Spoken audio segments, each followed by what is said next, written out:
Hello, everyone. I am Josh Ortiz. I made another video having to do with California and California's history. If you haven't seen that yet, you can go check that out. But today I'll be talking about track and field, specifically hurdles. I've ran track ever since I was young, so it's very big in my life, and I would just like to share a little bit about it.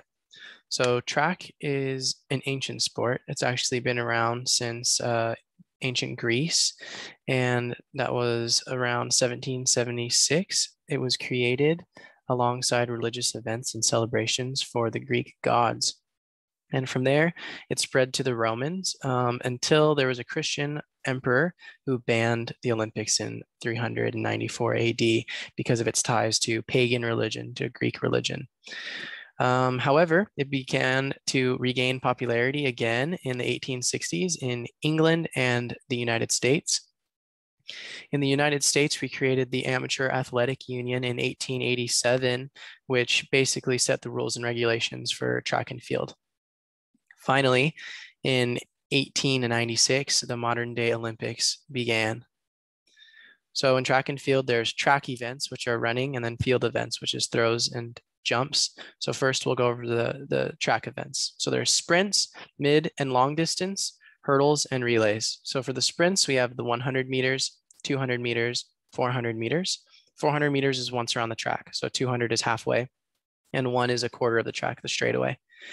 And there's mid and long distance. That includes the 800 meters, which is 2 laps, the 1500 meters, which is almost 4 laps, the 3000 meters, 5000 meters, and 10,000 meters. For the hurdles and relays, there is the 100 meter hurdles for the women and the 110 meter hurdles for the men. And then both men and women do the 400 meter hurdles. Then there's the 4 by 100 meter relay. So there's 4 team members and each team member runs 100 meters and then you hand off the baton. There is the 4 by 400 meter relay. There are 4 team members and each teammate runs 1 lap, 400 meters, and you hand it off to your teammate after the lap. Now for field events, there is jumps and throws, like I mentioned. For jumps, there is high jump, long jump, triple jump, and pole vault. Throws include shot put, javelin, discus, and hammer throw. And I have some pictures of these on the next slide. So here in the top left, that's javelin. Top right, it's discus. Bottom right is shot put. And shot put, the ball is called the shot. So you put it. You don't throw it. If you throw it, you'll hurt yourself and you'll get disqualified. You have to push it, which is called putting. And then here in the bottom left, it's a hammer throw. There's very specific forms for all these, or else you'll hurt yourself. Now next, there's the high jump, which is here in the top left. Long jump here in the top right. Triple jump in the bottom right, and pole vault. For each of these, you are jumping off 1 foot. You do not jump off 2 feet. You'll get disqualified. Triple jump and long jump are very similar, where you jump into a sand pit, but triple jump, you do 1, 2, 3. You do 3 jumps. Long jump, you just do 1. All right, now let's watch a quick video about hurdles real quick. Here we go.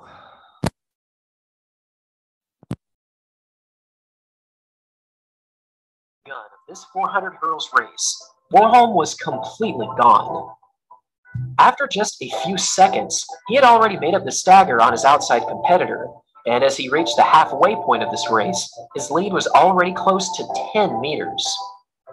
Coming around the back stretch, Warholm was running with his classic bouncy style, and over these final few hurdles, he maintained his timeless form perfectly. With a finishing time of 46.70 seconds, this unbelievable Norwegian athlete had finally broken the previous world record by just under 1/10 of a second, and now with this new fantastic record to his name, an achievement that was now close to 5 years in the making, Karsten Warholm has finally made history. Over the course of the previous 7 days, we've now witnessed both Karsten Warholm and Rai Benjamin run absolutely stunning times. However, after this world record, it does seem as though Warholm is now the favorite for this summer's Olympics. Thanks for watching, everyone. And as always, Karsten Warholm is an absolute legend.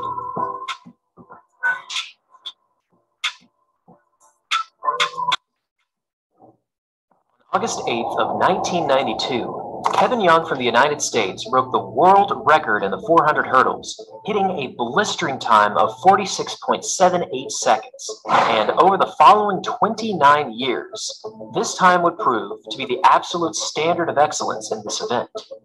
From the reign of Edwin Moses through 6 additional Olympic Games, there was simply no one that could take down this historic mark.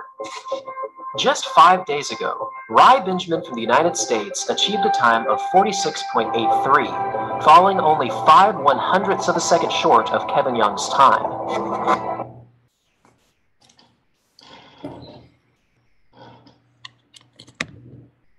So very recently, after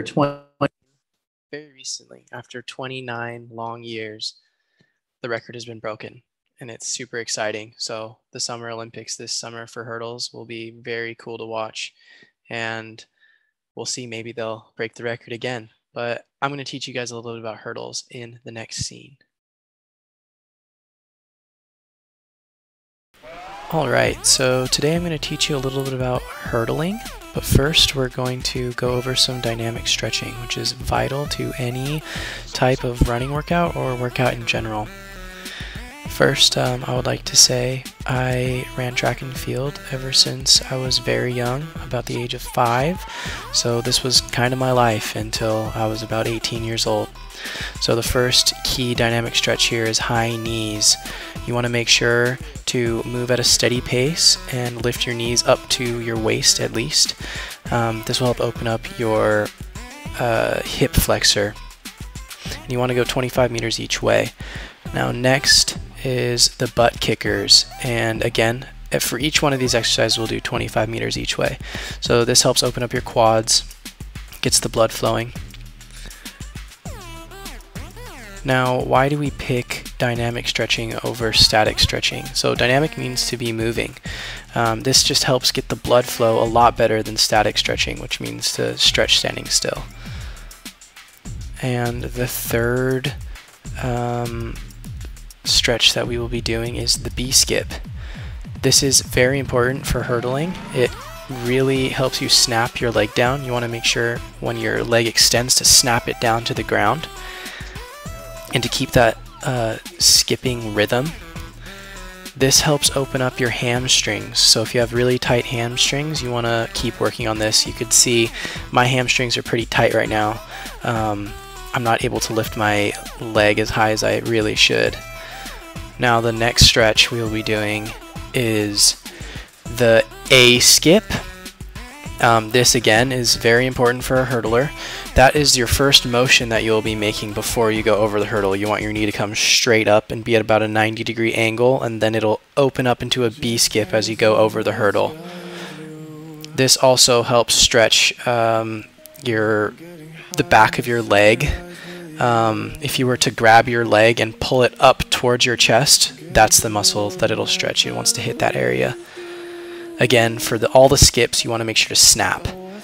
Now this is C skip. So this combines basically A skip and then the opening of the hips, and it helps to stretch your groin. And again, keep doing the snapping. It'll make sure that your fast twitch muscles get warmed up. This one is kind of complicated for some people. So I decided to show you guys a second angle.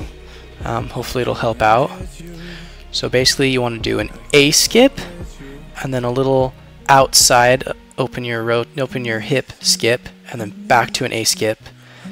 So you'll be doing 2 skips and then an A skip and then switch over to your other leg. So 3 skips total per leg before switching to the next one.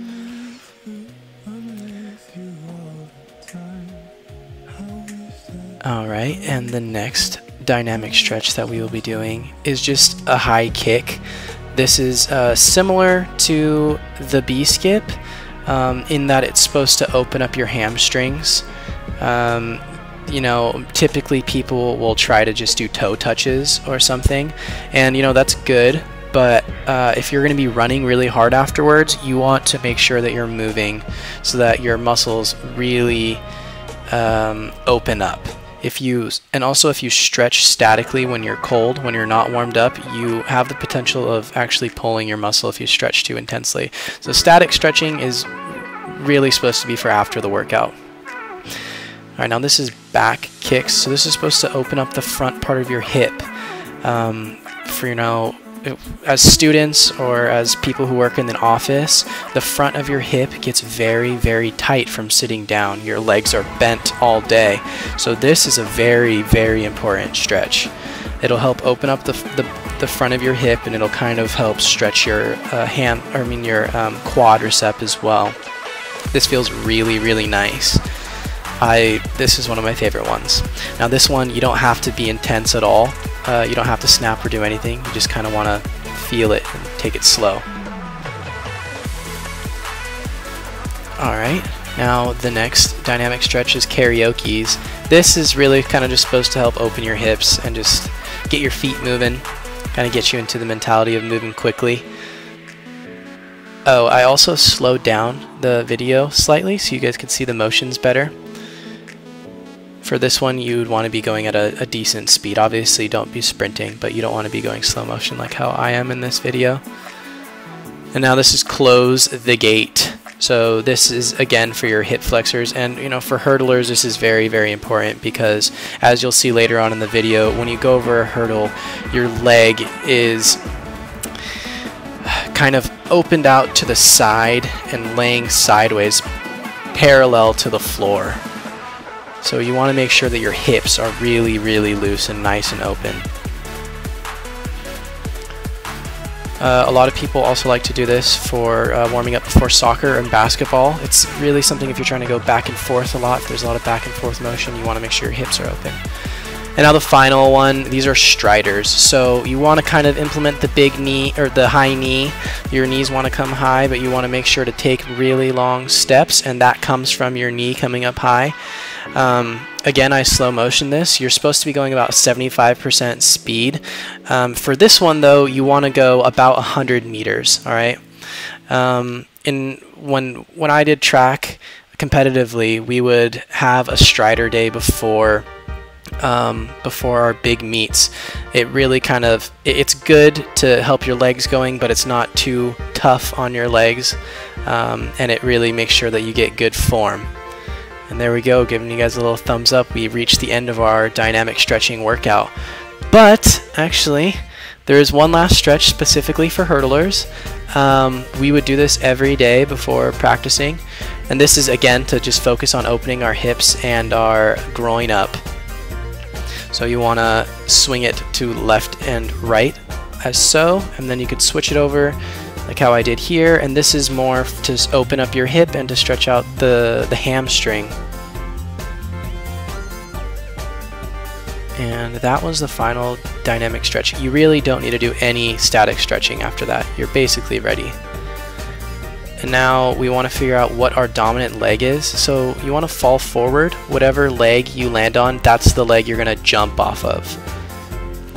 Okay, now this is what's called a trail leg. This is the leg that comes after. This is the second leg that goes over the hurdle.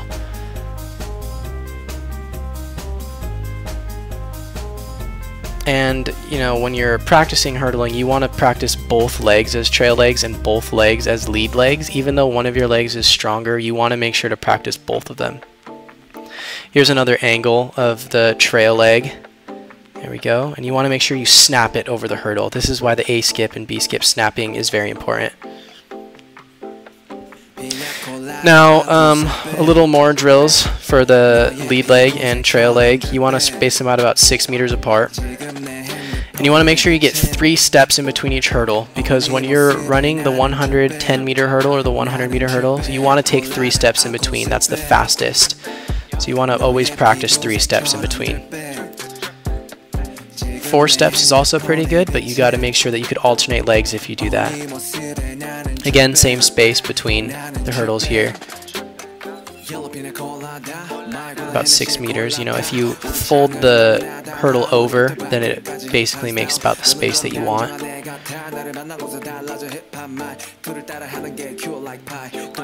And you want to stay as low to the hurdle as possible. You don't want to jump high over the hurdle. You want to be grazing right over the top.